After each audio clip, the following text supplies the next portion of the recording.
Taiwa nation, single chain, eutandine. So, rudo, wedu mudiwa ndino kuchitira inga namo. Taichaira patapata pamba mamaira vanovenga oti ndinofaira.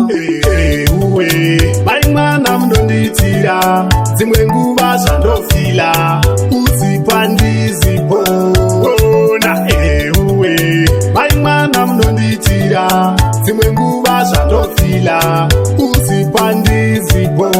Wakandipinza chikoro cherudo, paruware chichitamba chikudo, kuchikoro ndaiva dofo, nerudo apo ndakapasa fomfo. Ndoda tigare tichidanana, ninewe baby tichinzwanana. Usazondisiya pato pakapana, zviri zverudo mudiwa, inini ndinogona. Hoi hoi, uwe, Mwana mnonditira, zimwe nguva zvandofila, uzipandizipo. Ona uwe, Mwana mnonditira, zimwe nguva zvandofila, uzipandizipo. Vanga uya kufaridzira vaudze tafamba mamaira, rudo hangu newe baby, nondisaka paya uchiti didi. Uri pamoyo wangu kani baby girl, siwatori number one, rudo vaunondipa everyday, ndorunoita kuti ndifile po. Uwe, Mwana mnonditira, zimwe nguva zvandofila, uzipandizipo. Ona uwe, Mwana mnonditira, zimwe nguva zvandofila, uzipandizipo.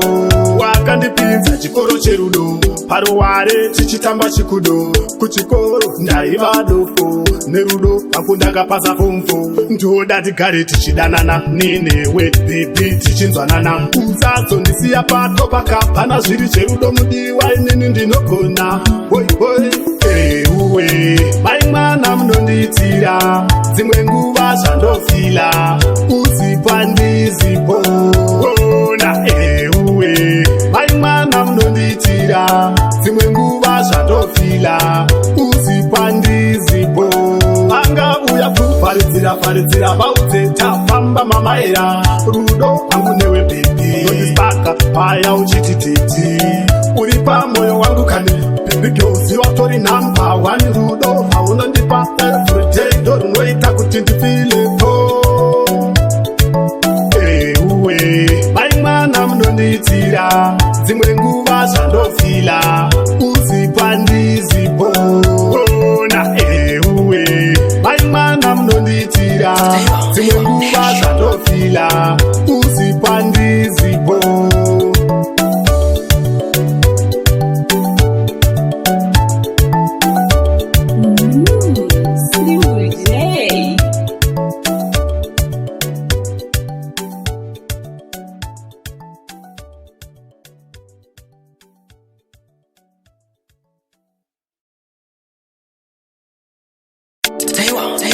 Taiwa nation.